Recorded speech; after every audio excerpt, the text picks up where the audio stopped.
thank you so much for showing up. I really appreciate it. Well, thank you for doing this. Yeah. So we have a primary coming up shortly for Congressional District 3 here in Southwest Washington, and Dems rushed in to try to see how they can replace Jamie Herrera Butler. And so there's so much competition that it probably changed a lot of strategies people had. But in case people have not met you or heard too much about you, I want to give you the opportunity to let people know you better. So tell us a little bit about yourself. What have you done up till now in your life? Well, I come from a family of civil servants. We always valued civic engagement, and my family taught me two really important things. One, that democracy requires participation and that it must be defended. And so I joined the Army out of high school. Wow. And I served for nearly 10 years. And I deployed to Iraq as the only woman in an otherwise all-male combat unit. And at the time, women weren't allowed to serve in combat roles, but I found myself leading combat patrols, managing base security, and on the worst days losing my brothers and asking myself the question why, and really not being able to come up with a good answer to that. And that's where I'm at now. I mean, I went to college, got a degree in mathematics with a focus on game theory, and studied business strategy, business analysis, and then decided to go with politics instead. Well, let me just ask you, why politics and why now in politics? It was the Bernie movement really is what got me super involved in politics. I had been involved in political activism, a lot of protesting, anti-war protesting, austerity protesting, and realizing that it doesn't really matter. They can just ignore you when you protest, and that we really need political power if we want to make positive change in this country. And I had been waiting for like 10 years for that spark to happen. Mm-hmm. And Bernie sparked the people. And the demonstrating that people like you, activists, have done over many years. Mm-hmm. Because nobody goes into Congress as Bernie is, without having the people behind him. Yeah, I think we kind of just built on that structure here locally, and so I was lead grassroots organizer for the Bernie campaign, and really just kind of took what I learned in the political activism and really trying to encourage people that if we do protest, to organize, not just to show up for those marches and those protests, but to register voters and to organize groups and just really kind of keep this momentum going. It's a really important thing. Except that you said that one of the reasons that you're running as opposed to, staying as an activist only, it is because potentially if you run and win, you can actually make change. And staying an activist, I think you used the word, there's nothing I can really do. So to the rest of us who are, how can I say this nicely, smarter and have decided not to run for office. No, it's difficult. It's really difficult what you're trying to do. You're telling me in so many words, voting and activism really aren't enough. It's not that activism isn't enough. It's that protesting isn't enough. That it's the organizing behind the protesting that's the more important piece, and just really building that political power so that if you can't run for office for whatever reason, or it's just not something you feel comfortable doing, that you can help other people win by making those connections, by building those organizations, and by looking for candidates that are activists, that are going to be warriors and fighters when they get into office. People who are willing to stand up against the political industrial complex, because that is the real machine that is preventing change. But, well, I shouldn't say but. And let me say, Bernie had the advantage or disadvantage of running as an independent, or socialist Democrat or whatever tag you want to put on it. Why did you run as a Democrat? I've been a Democrat my whole life. I grew up in a family of Democrats. I've always valued sort of the FDR beliefs of the Democratic Party, that we should take care of our communities, that we should not rest as long as there is some element of our society that is ill-clothed, ill-fed, or ill-sheltered. And you don't think Republicans hold that? Generally speaking. Maybe I don't want you to answer that question, because you can't speak generally about any. I don't think we can speak generally about them. And honestly, if you ask me, I don't think the Democrats really hold to those values anymore. And I think that, I'm running as a Democrat to bring us back to those roots, to bring us back to the roots of being a working class party. Thinking of being a working class party, I am thinking about some people run as a Democrat, number one, because they have a certain belief about a party that aligns with their beliefs that motivate them. But the cynical side of me says that a lot of people run under that label as opposed to independent or make up their own label, socialist Democrat. They run as a Democrat so that they will have the financial support and backing of a party. This is where I depart with parties. Because, yes, candidates need financial support and other kinds of support. But once they have, but there are a lot of people running who will never get the blessing of a party. Mm-hmm. And so it's really difficult. Anyway, I'm talking to myself about that, and I always have, and I always will be. And I think getting rid of the corruption in our voting system as much as we humanly possible. Do you? What is your stance on some of the anti-corruption issues? So that's the foundation of my campaign. So my real reason for running, in particular for Congress, as opposed to what you told me 5 minutes ago. Well, it's part of that Okay. that element. It's that, seeing my son, who's 17, and we've been at war for his entire life. He was born in a military hospital in 2001, right before we went to war with Afghanistan, and he was 3 when I deployed to Iraq, and now he's 17, and we're facing this real possibility that if my son chose to join the military, he could go and fight in the same war that I did. And these wars, they shouldn't last generations. And then there's also this element that the American standard of living has been declining for more than 20 years.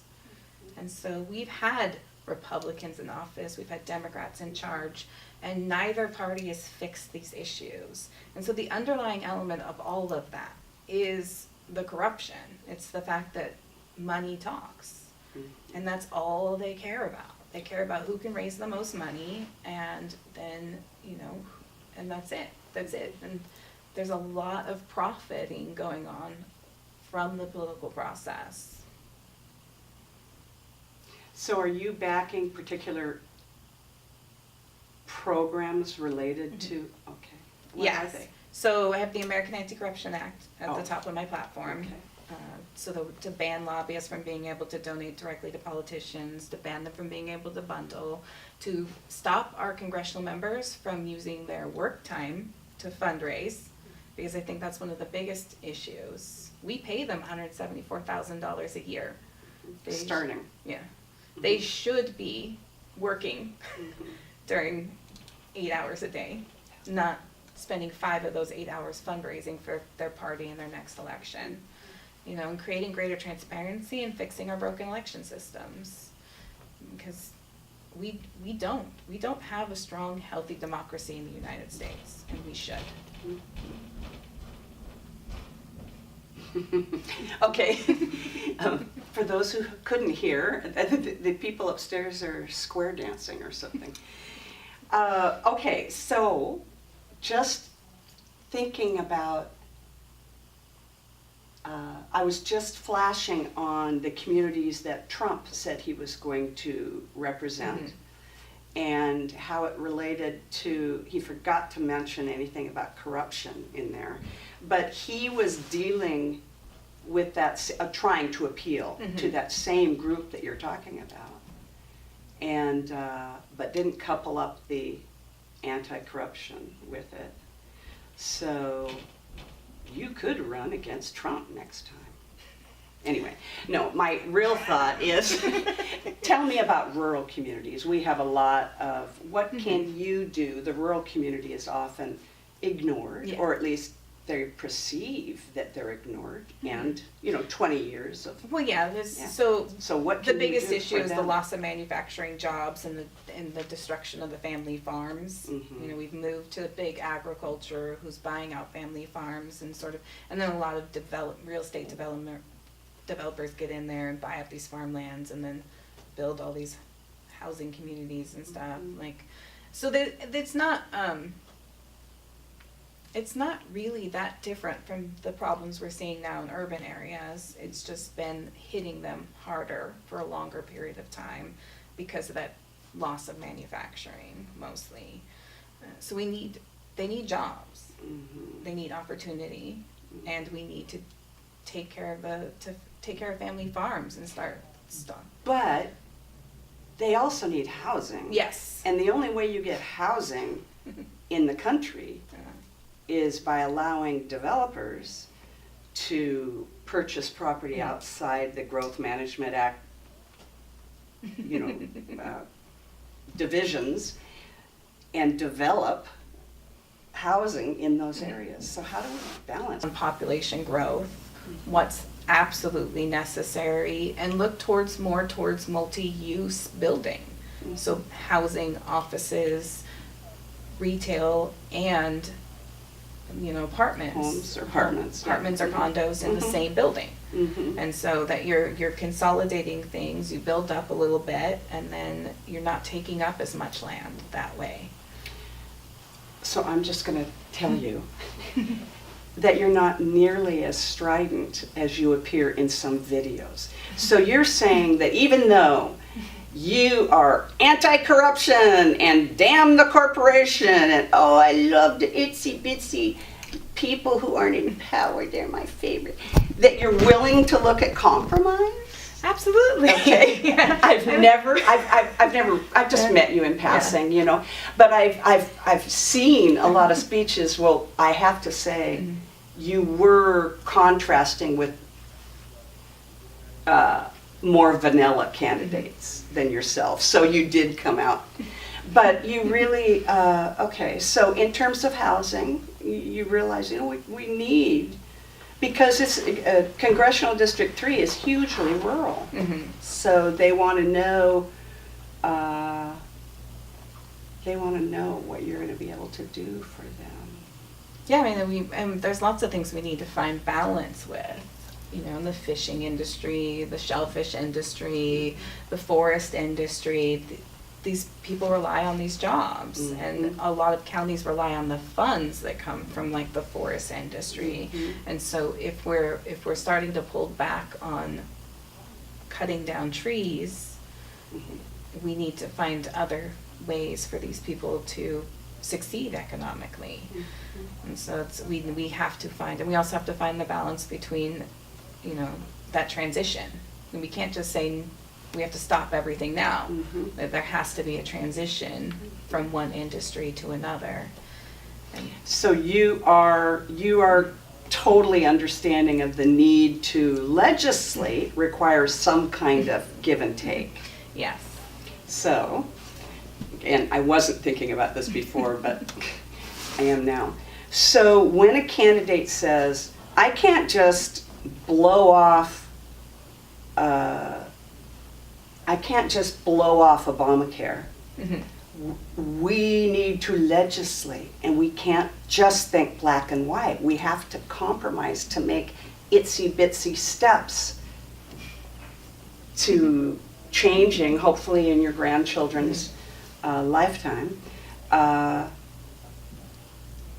change Obamacare. There isn't a single major law, not a single, I don't think, major law that it didn't take at least 10 years 10 or 20 years to get it really where people wanted it. So when we talk healthcare, what problem do you have with the itsy bitsy approach? My problem is that Obamacare was never going to be a fix. It's never. I mean, even at its height of success, it left 20 million people uninsured and lots of people underinsured. I mean, people can't afford their deductibles. So you're arguing for incremental change. I'm kind of arguing away from it a little bit. So you think somebody, St. Bernie, had the magic formula that if we just had chosen what he wanted, it would have all been taken care of? I don't think there's a magic formula. I think we already have an administration in place that can successfully cover people's health care. It's just a matter of tweaking that system instead of Obamacare. The Medicare for all. Yeah, which would be Medicare, right? Expanding and improving Medicare, improving how it pays out, improving who, and expanding who is covered. So what you're saying to me, I'm really glad we're talking, I really am. So what you're saying to me is, you understand incrementalism, but you're starting with the wrong starting point. There is give and take. I'm willing to do that. There is compromise possible. Don't label me as a huge extremist. Don't do that. You're misrepresenting me. The starting point is the problem. Yeah, and the problem is that the health insurance industry and the pharmaceutical industry have entirely too much influence over our politicians. So they're looking at a market solution, while the rest of us are going, the market doesn't really succeed in this case, because the incentive is to not pay for care. Yeah. And the incentive on the pharmaceutical side is Wait a minute. The incentive for insurance company is to not pay for care? Yes. And so you end up with insurance companies, you end up with death panels because they don't want to pay for care? Yep. And you're saying that's the system we had? That is the system we have. that everybody said Obamacare was going to be death panels. Yeah. Or Medicare. Socialist, whatever you call. I mean, I don't know. I just hate tags. But a Canadian system, people will have to wait for service. People already have to wait for service. Yeah. People will be cut off and told they have to be advised about hospice options. People are already. Yeah. So what's the big boogeyman? There really isn't one. For anyone who understands or has used a system similar, they will tell you it works perfectly fine. None of these countries who have shifted away from our system have gone back. And that should tell you something. Well, wait a minute. You were in the military. How's that veterans service doing for you? I actually really enjoy using the VA. You enjoy going to the doctor. As opposed to That's about our time. As opposed to what my husband and son deal with, right? Like, because I manage their health care and then I have mine, and I wouldn't trade it. I go, if I get sick, I scan my card, and they take care of me. And I don't receive it. I don't have to worry about how much it's going to cost me or how many bills I'm going to get. And it's not like, What are all the problems with the veterans system? It's a lack of funding and a lack of administrative oversight. Really, the problem is that there's so many different hospital systems that are administrated differently. And so here we actually have one of the best. And we pay for all those separate administrative systems. So the Portland VA is really an awesome system. They're paired with OHSU as a teaching hospital, an extension of the teaching program, and they work really well. Okay. Unfortunately, we're running out of time. I hope that you'll consider following up with another. I would love to talk to you again. And on the Right to Be Heard page, righttobeheard.org, there is a tag at the top that says 2018 elections. Click on that and go to 3rd Congressional District, and all your contact information is on there, as it is for every candidate running for almost everything this year. You can go there, get involved in your campaign. Do you want to give the quick address for your I mean, it'll be on my site, but Mhm. I can't remember it. What's your webpage address? DorothyForCongress.com. It's Oh, pretty that was, easy. that was complicated. Okay, Yeah. wonderful to meet you. You too. Good luck. And when is the primary? Is it August 6th? August 7th. 7th. Ballots will come out mid-July. Couple weeks Yeah, ahead of time. we're about a month. About a month Okay. out from All ballots right. hitting the Good. ground. Thank you very much. Okay.